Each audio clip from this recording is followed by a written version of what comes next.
They say that great things come from small beginnings. That can be said about the League of Corporate Foundations, or LCF.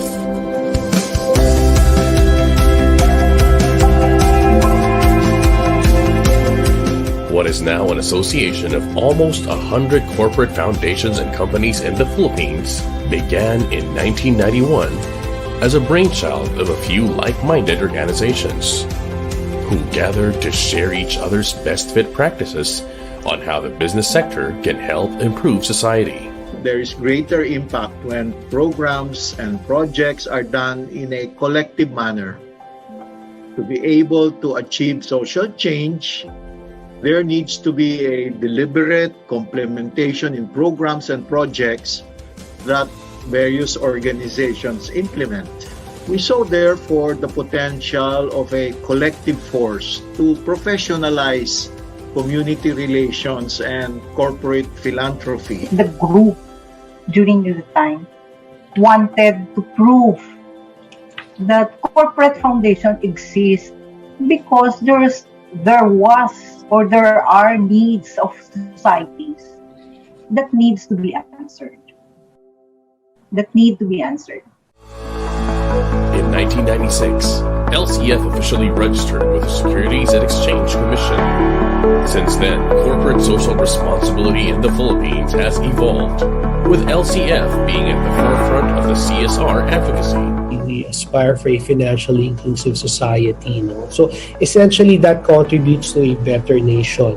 We can only do so much. But if we multiply it by 100 members, diba? Di multiplied rin yung impact namin by 100, right? And LCF as an organization aims to get together these like-minded organizations, these foundations, to work on specific common goals as one. We all felt that under our corporate big brothers, we were being guided expertly. And so learning from each other this way, there was like a wider space forward that was created for everyone so that we could really participate in nation building. Each of our organization, you see, has its own strengths. But individually, we can only create a ripple. On the other hand, if we work in concert, then we can really generate a big wave, a wave strong enough to effect a lasting change in society. And true enough, over the past 25 years, LCF and its members have been making waves. It has been honing and nurturing the country's best CSR practitioners and thought leaders, influencing the inclusion of CSR in business administration education, recognizing the best in CSR advocacy through the CSR Guild Awards, one of the 6 largest NGO networks that established the Philippine Council for NGO Certification, or PCNC, and one of the founding members of the ASEAN CSR Network, reinforcing its vision as a leading network of practice-based strategic CSR that advances sustainable development. A business sector that's committed to engage with communities and partner institutions by advancing arts and culture, ensuring disaster resilience, promoting education for all, supporting sustainable livelihoods and enterprises, addressing the need for environmental protection, espousing financial inclusion for everyone, and championing the Filipinos' health and well-being. LCF puts its advocacy to practice through programs that provide learning opportunities for stakeholders, research and course offerings by its flagship program, the CSR Institute, roadshow activities for fellow institutions via CSR On The Go, and the CSR Lecture Series for university students. And finally, the LCF CSR Expo, its annual conference and exposition since 2001. LCF stages the expo every first week of July, officially declared as National CSR Week.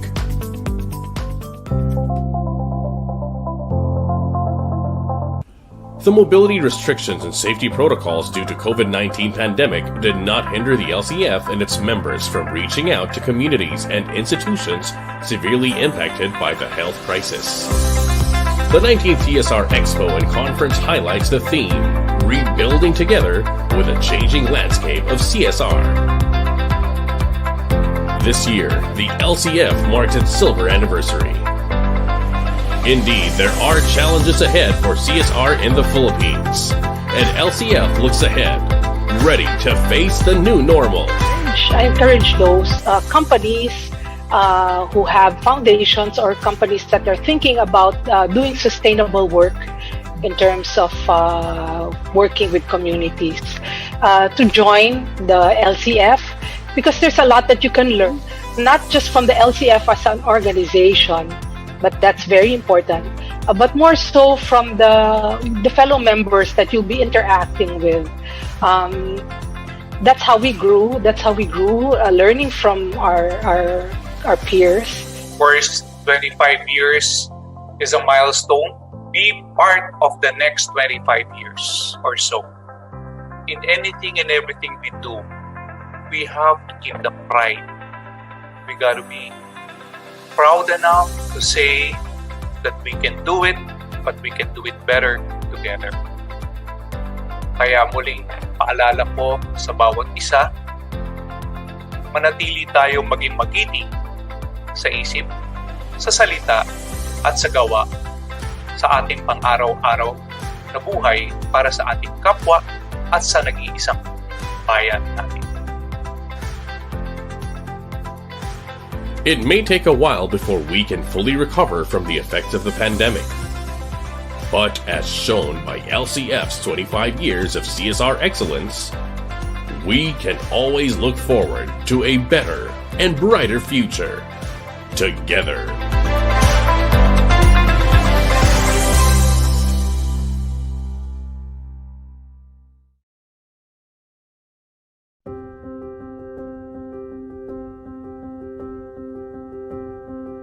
Enabling change and uplifting communities. This is the driving force behind Manila Water Foundation.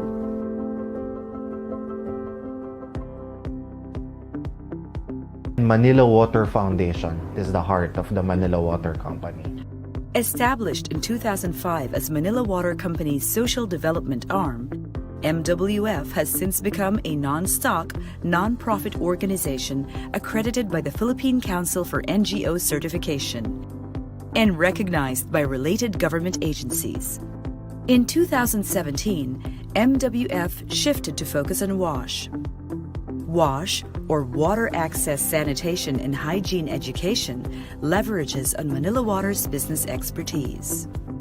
Manila Water Foundation's vision is to be the enabler of change through sustainable water access, sanitation, and hygiene education for marginalized communities in the Philippines. And the Foundation's mission is to create and implement participatory and responsive WASH programs contributing to holistic community development. To contribute to the global social development agenda, the Foundation anchored its advocacy to the United Nations Sustainable Development Goals. Internationally, we are aligned with the UN SDGs, or the UN Sustainable Development Goals. SDG 1, No Poverty. SDG 3, Good Health and Well-being. SDG 6, Clean Water and Sanitation. SDG 14, Life Below Water. And SDG 17, Partnerships for the Goals. MWF empowers communities through a holistic and integrated WASH program following a three-stage approach. Water access. Safe, clean, and potable water is made available through developing water supply systems. Sanitation. Safely managed sanitation facilities or toilets are made accessible for proper waste containment, disposal, and management. Hygiene. Educational institutions and communities will be educated on proper hygiene practices to reduce health risks at all times. This is made in a participatory approach where the community takes ownership and WASH becomes the community's agenda. Masaya at karoon kami ng tubig. Binigay ng Manila Water Foundation. Masaya kami. Hindi nun kaya namin masukli nito. Ang sobrang saya po namin doon sa aming komunidad. May minsan na naranasan namin na hingian na lang ng tubig. Ngayon, sawa kami sa tubig. May gripo pa. Ang tubig po talaga, importante sa buhay ng tao yan. Kasama ng buhay ang tubig na yan. The Integrated WASH program is at the core of MWF, which brought forth the flagship programs. Lingap, providing safe, clean, and potable water to public institutions such as schools and health centers for drinking, hand washing, and toothbrushing. Ahon Tubig, building standalone water supply system and subsidizing piped-in water connections to low-income communities.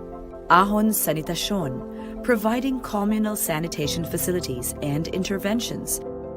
Health in our hands, educating communities on the importance of proper hygiene practices as key for healthy living. Moreover, the foundation is able to reach more people throughout the years through its special programs. Agapay Tubig, deploying drinking water to communities affected by disasters, and Agapay Sanitasyon, constructing sanitation facilities like transitional toilets in communities displaced by disasters and calamities. In 2015, the Foundation launched the Prize for Engineering Excellence, which recognizes notable Filipino engineers whose innovations helped solve development problems in the areas of water, sanitation, sustainability, and the environment. With this is the Experts Bureau, a circle of the prize's awardees who can be tapped as resource persons or consultants in WASH-related activities. Manila Water Foundation's programs are made possible by its partners and the WASH volunteers, a pool of Manila Water enterprise talents and external stakeholders who selflessly give their time and resources to MWF's initiatives. Looking forward, Manila Water Foundation envisions to scale up and expand our initiatives. And this has been made possible with all the stakeholders and partners. We will commit that we'll be able to resolve WASH issues one community at a time. We hope that our impact will be more meaningful. And when we leave the community, that community can be sustained by the community itself. Sa bawat tahanan na aming pinapasok, sa bawat pamilya na aming kinakausap, at sa bawat bata na aming inaalagaan, ito ang higit na nagbibigay sa aming inspirasyon para maipagpatuloy ang aming hadikain na mapagbigay ng malinis na tubig, ng maayos na palikuran sa bawat komunidad. We will continue our efforts to provide clean and safe water and safely manage toilets so that we could provide the dignity and hope for every family. This is what we have signed up for, and we have only just begun.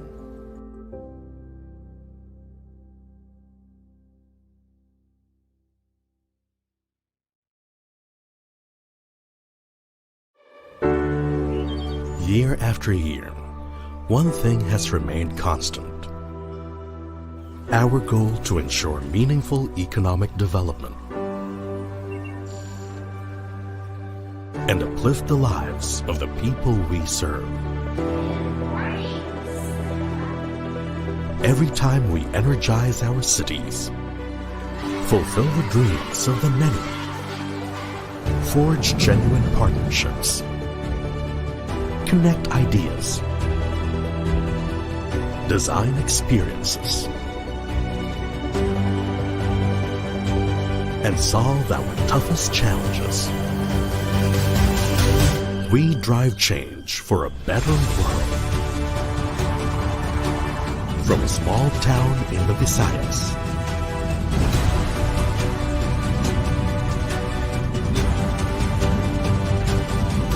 to our journey to become global, we will remain at the helm, Because our business is your story of firm foundations, purposeful growth, and the future that we share. Aboitiz, 100 years of advancing business and communities.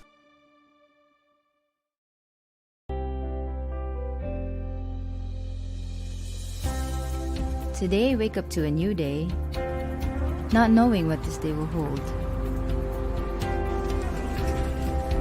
Sometimes it's hard to get by, but I am reminded of the things that push me forward. The people who give me that little boost.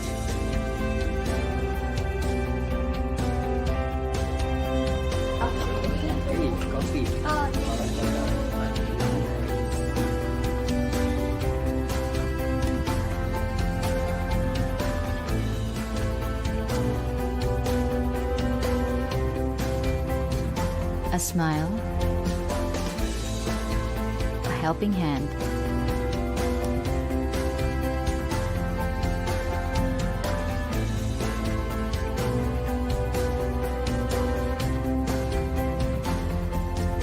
it's those little things in between that make your journey in life full.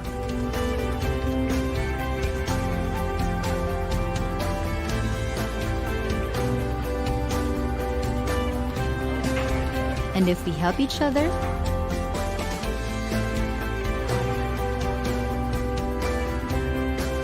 connect with one another, we may just be able to reach them a little easier.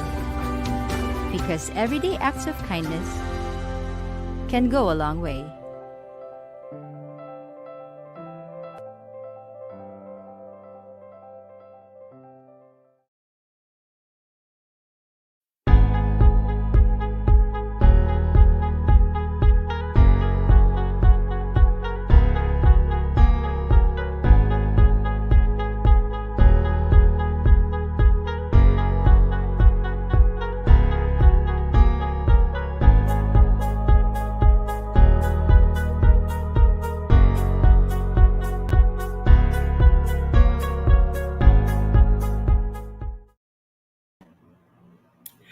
Hey! Wash up, wash up!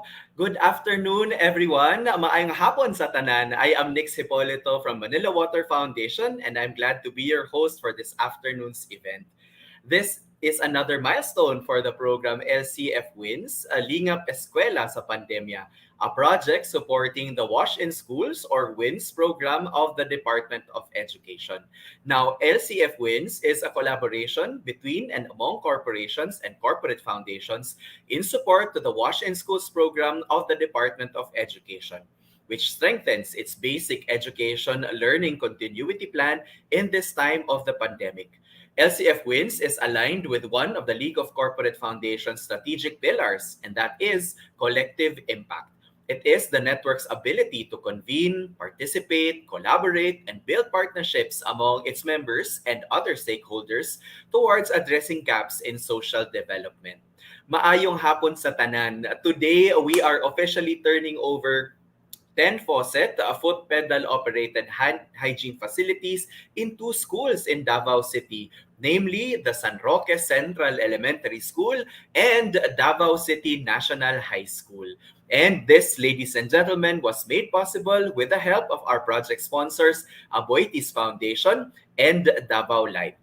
Aboitiz Foundation has been committed to its mission of helping people help themselves and pursuing its vision to be the neighbor of choice. Its CSR efforts are on education, enterprise development, and the environment, with the goal of co-creating safe, empowered, and sustainable communities. I'd like to give a special shout out to our generous donor, Davao Light and Power Company Incorporated in Davao City. Maayong hapon! Aside from the 10 faucet hand hygiene facility, each school will receive 200 sets of hygiene kits, info educational materials about proper hand washing and COVID-19 precautionary measures, storybooks on water, sanitation, and hygiene entitled May Tubig Na Sinatinay, and a virtual hygiene education session for students, teachers, and staff. Wow, so very generous, and so we'd like to thank Davao Light for these generous donations. Kining tanan atong makit-an unya, so please stay tuned. Lahat ng ito ay makikita ninyo mamaya-maya lamang.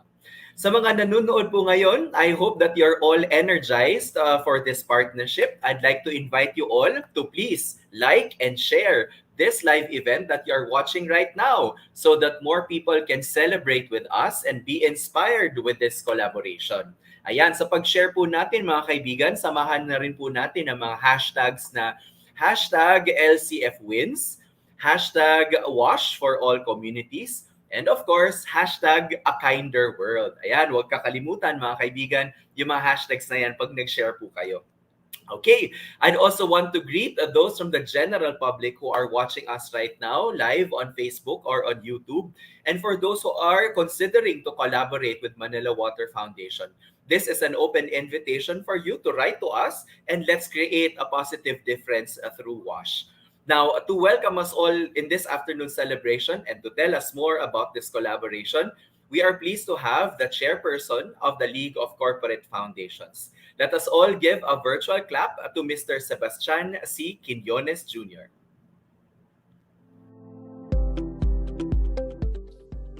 Magandang araw po sa inyong lahat.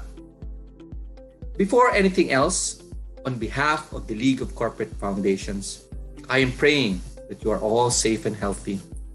And I would like to thank you all for the ceaseless work that you do. It's been quite a grueling couple of years now, and we have you, public and private sector workers and leaders, to thank and duly recognize for helping the Filipinos get through each day. We welcome you all to this very exciting occasion as we officially turn over the hand hygiene facilities under the Lingap Eskwela sa Pandemya project.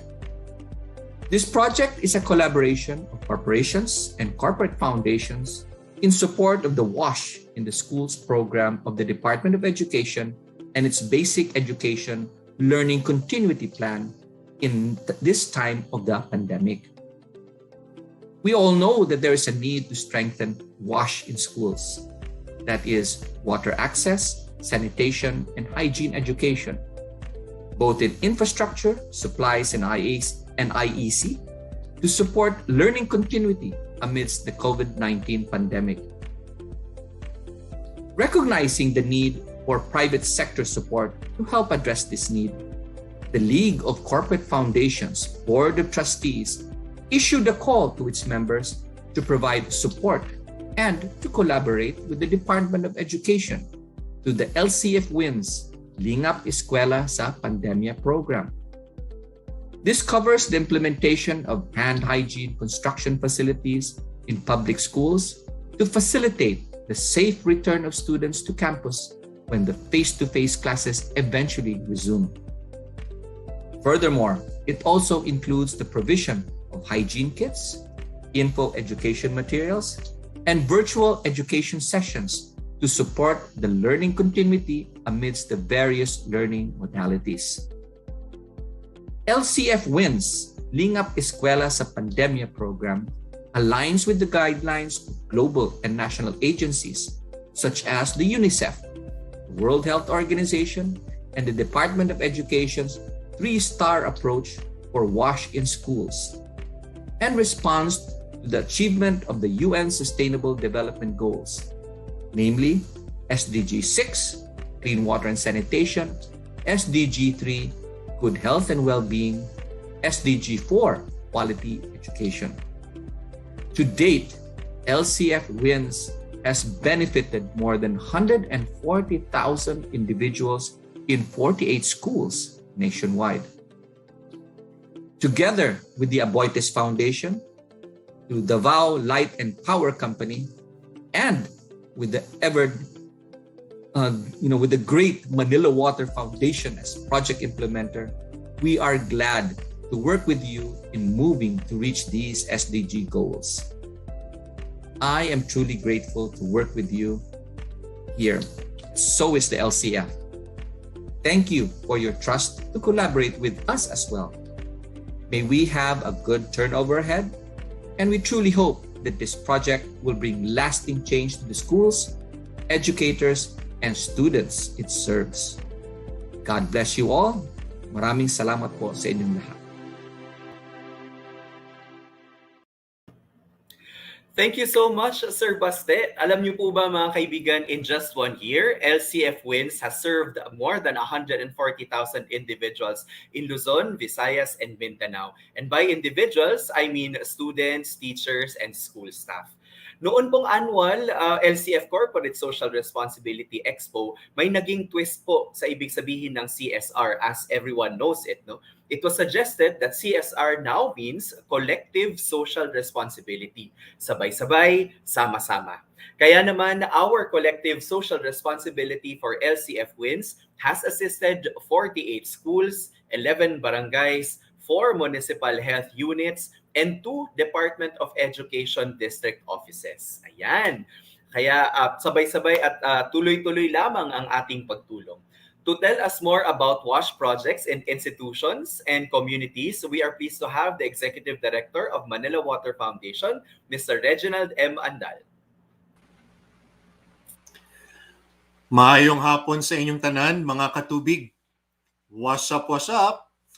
As an organization with the core advocacy of WASH, or water access, sanitation, and hygiene, we are grateful to be the implementing partner of the League of Corporate Foundations, Davao Light and Power Company, and Aboitiz Foundation.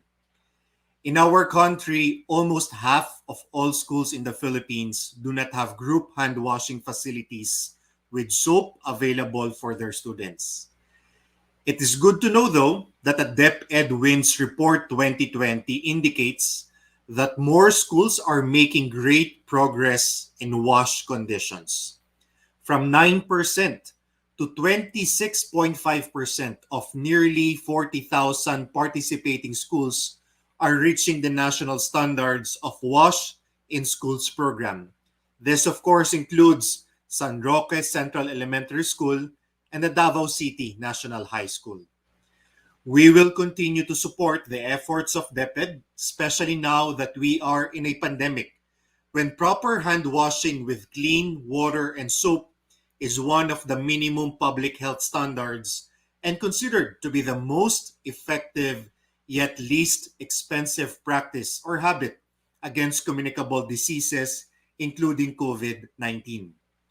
Our virtual celebration today is a demonstration of our collective effort and impact, working together to create the enabling environment and the right conditions for good hand hygiene in schools. As for the LCFWinS, we ensure 3 key elements. 1, there is access to an infrastructure with reliable supply of water and drainage of gray or wastewater. Second, there is access to supplies such as soap to motivate and embed the habit and practice of proper hand washing. And third, there is access to information on how and when to properly wash their hands, with reminders on responsible use of water and on COVID-19 precautionary measures. The facility design, which follows the minimum public health standards, was also vetted by the Department of Education and also the Department of Health.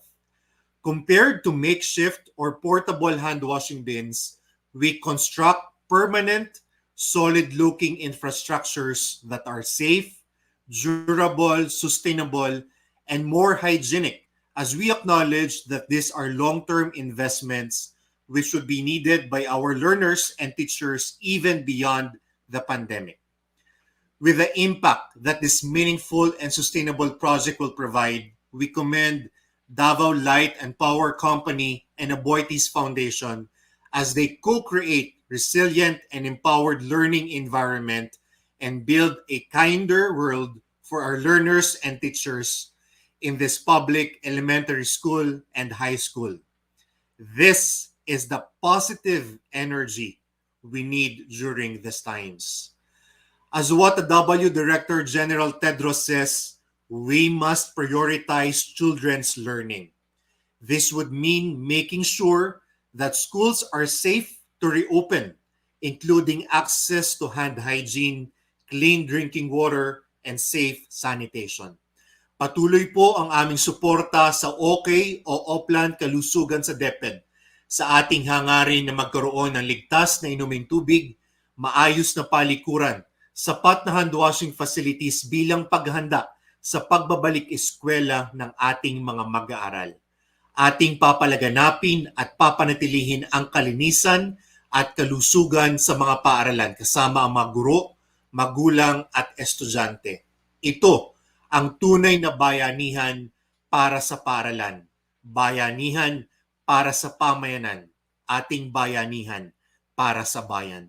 And your Manila Water Foundation commits to continue bringing WASH for all communities. Have a great day, everyone. Wash up, wash up. Thank you so much, Sir Reg. Maraming salamat. Wash up, wash up.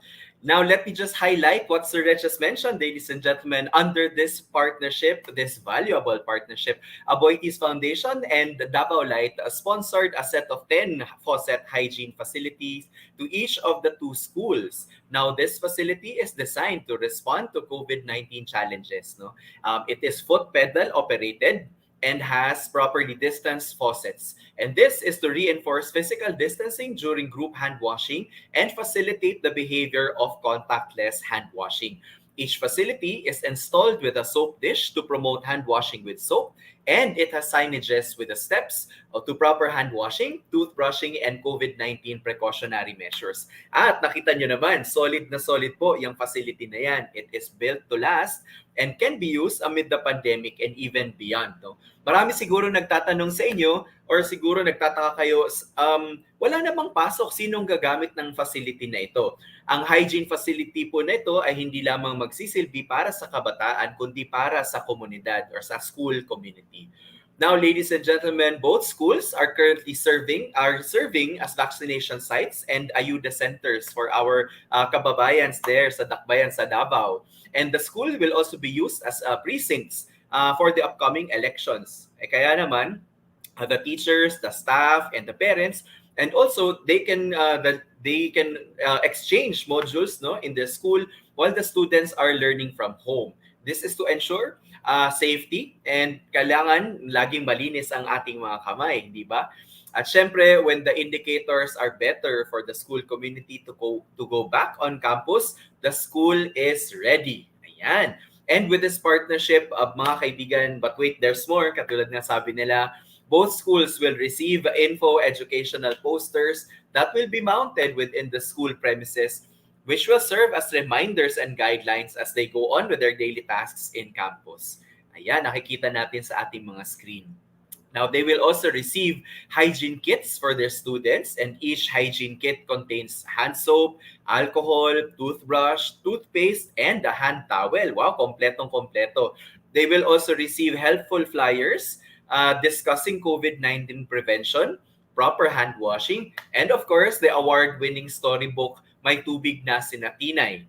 This storybook discusses WASH situations in the Philippines in an entertaining and an understandable way for our students. Ayan, very generous po ang ating sponsors to give this to our school community. Now, these will help make sure our learners can practice good hygiene habits while learning from home. Ayan, truly mga kaibigan, with partnerships and collaboration, great things can be achieved, and it can be achieved together, no? And so, speaking of collaboration, we are honored to have our program donor and co-implementer in this program this afternoon, the President and Chief Operating Officer of Davao Light and Power Company Incorporated.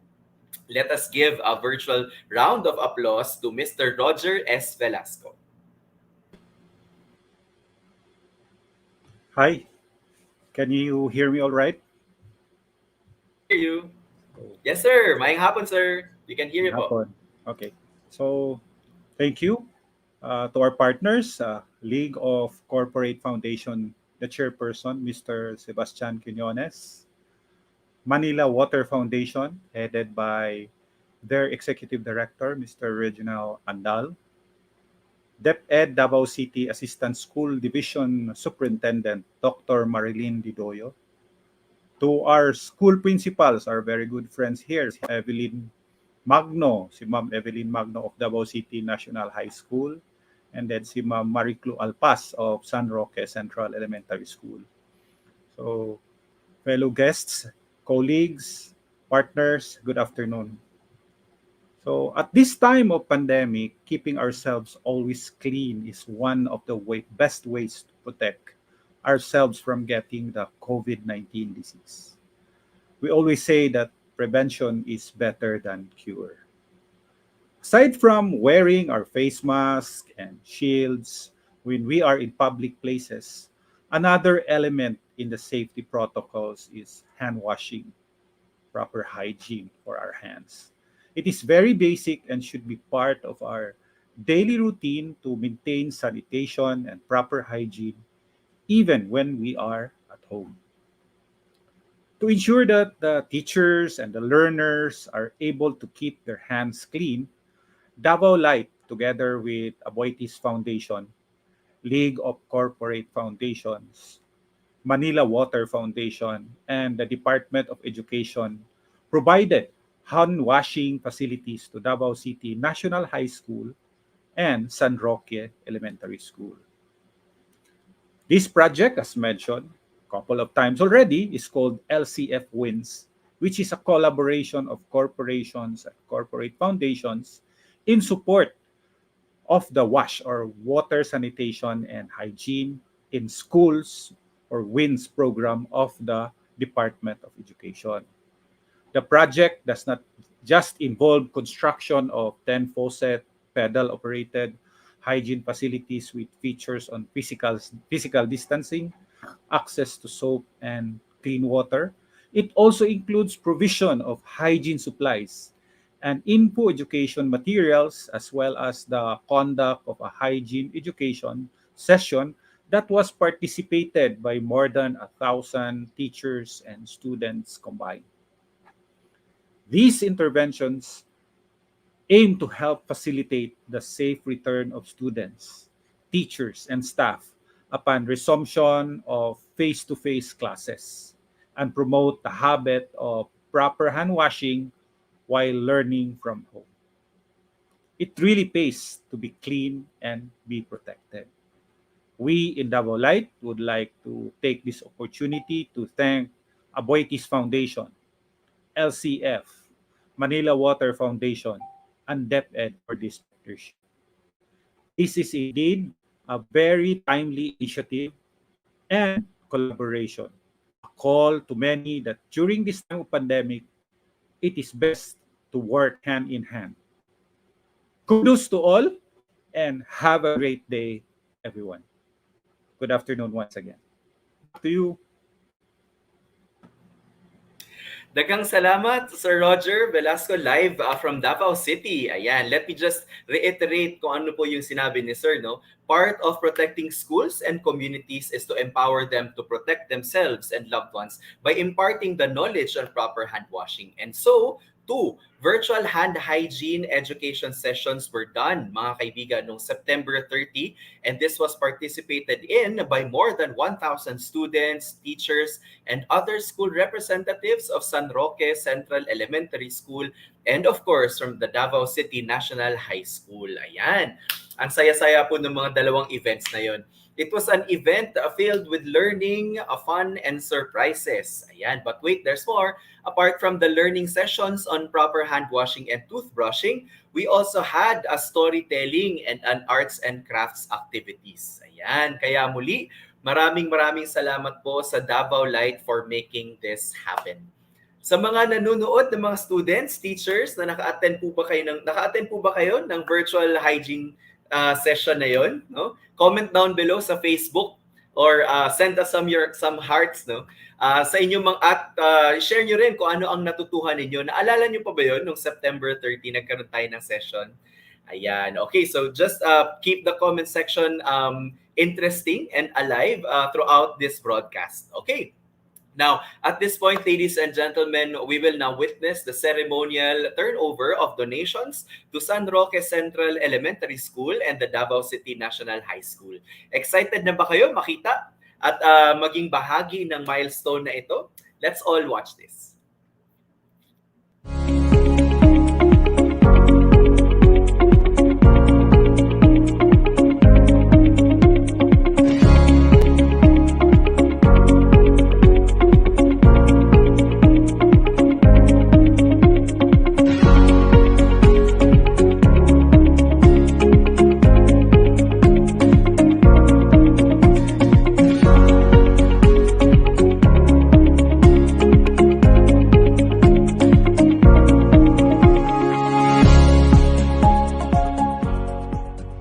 to the installation of this facility, the students and teachers often have difficulty looking for washing and drinking areas.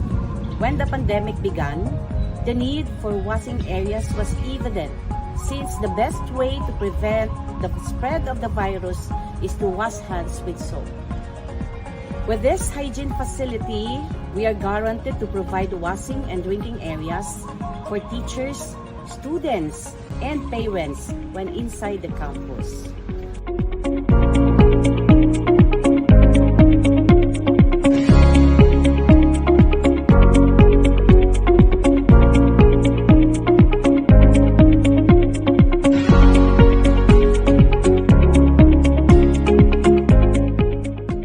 I firmly believe and envision that this facility will be of great help to San Roque Central Elementary School learners as we gradually prepare for the face-to-face learning.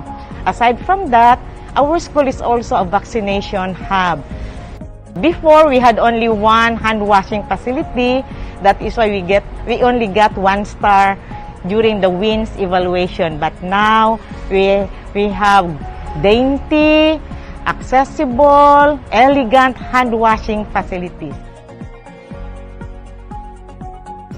We wish to extend our sincerest gratitude to our stakeholders, to the League of Corporate Foundation, Abuites Foundation, and Davao Light, Manila Water Foundation. The school community is very grateful to have you as our partners. Mabuhay! My special thanks and gratitude to the League of Corporate Foundations, Abuites Foundations, and Davao Light and Manila Water Foundations. To you, our dear partners, daghan kayong salamat.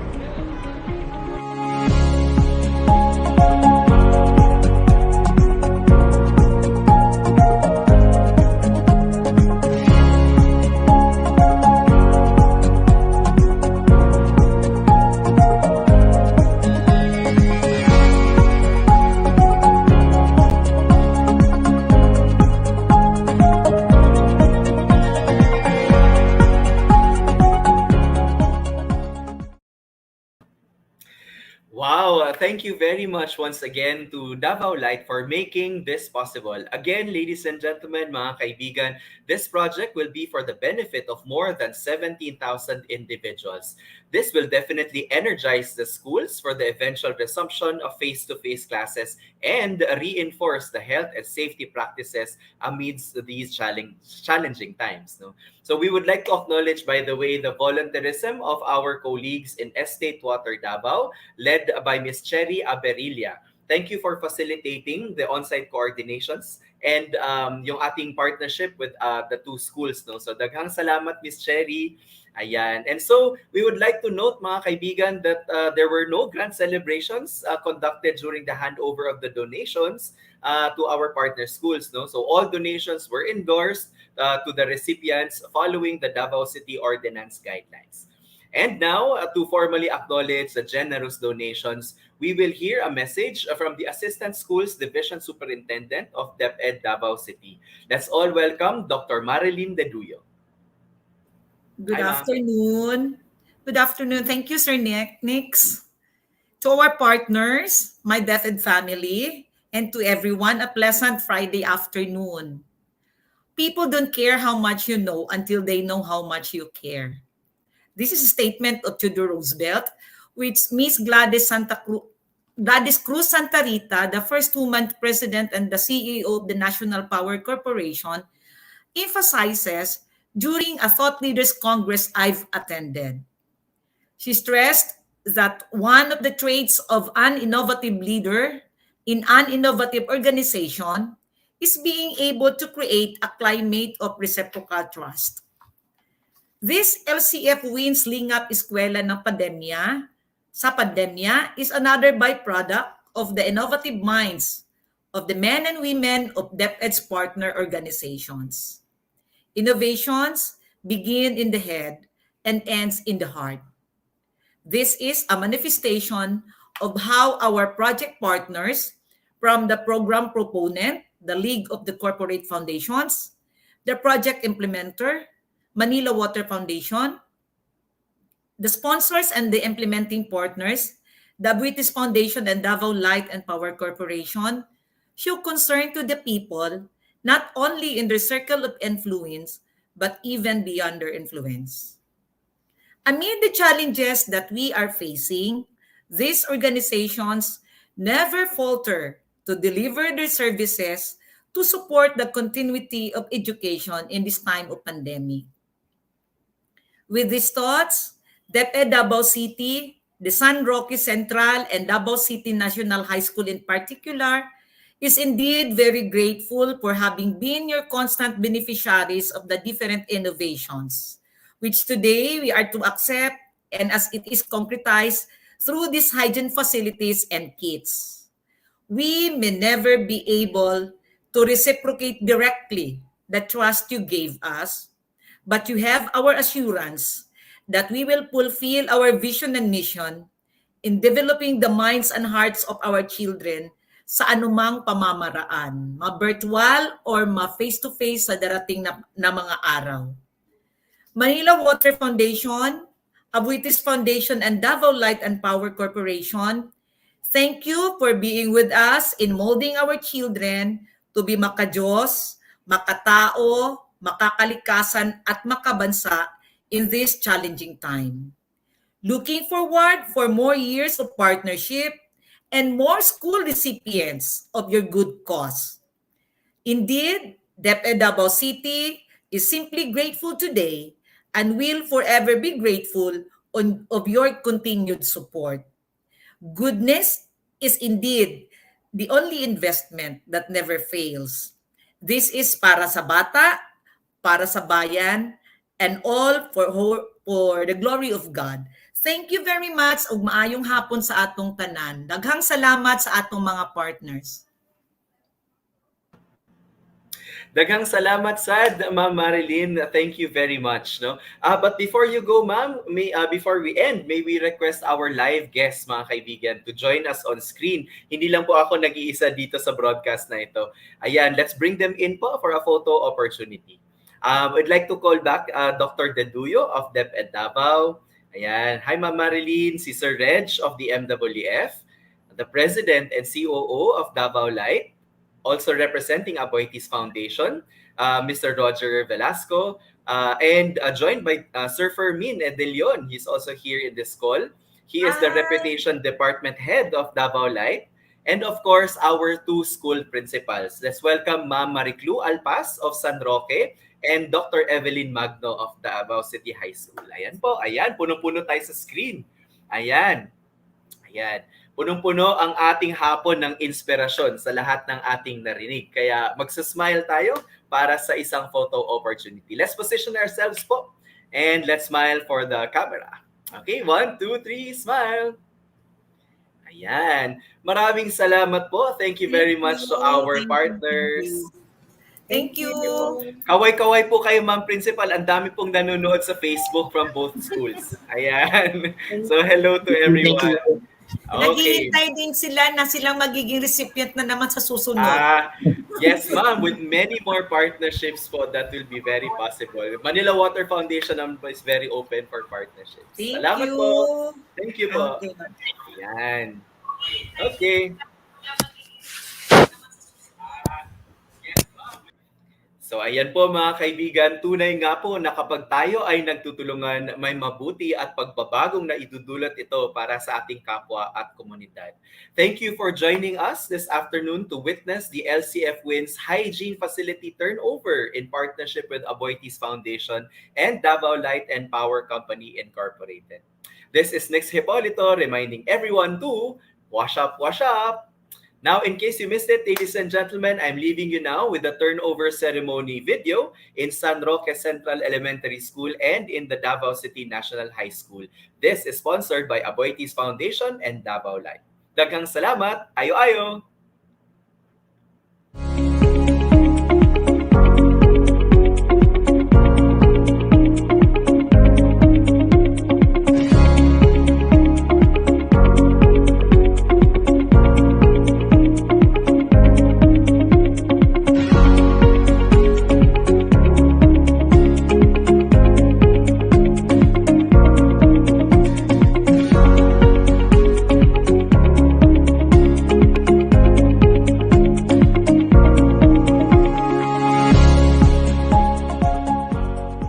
prior to the installation of this facility, the students and teachers often have difficulty looking for washing and drinking areas. When the pandemic began, the need for washing areas was evident, since the best way to prevent the spread of the virus is to wash hands with soap. With this hygiene facility, we are guaranteed to provide washing and drinking areas for teachers, students, and parents when inside the campus.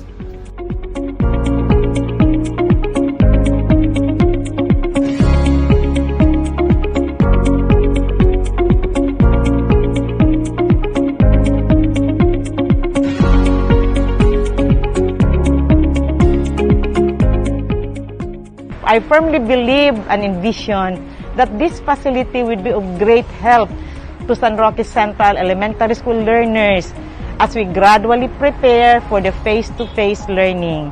Aside from that, our school is also a vaccination hub. Before, we had only one hand washing facility. That is why we only got 1 star during the WINS evaluation. But now, we have dainty, accessible, elegant hand-washing facilities. We wish to extend our sincerest gratitude to our stakeholders, to the League of Corporate Foundation, Abuites Foundation, and Davao Light, Manila Water Foundation. The school community is very grateful to have you as our partners. Mabuhay!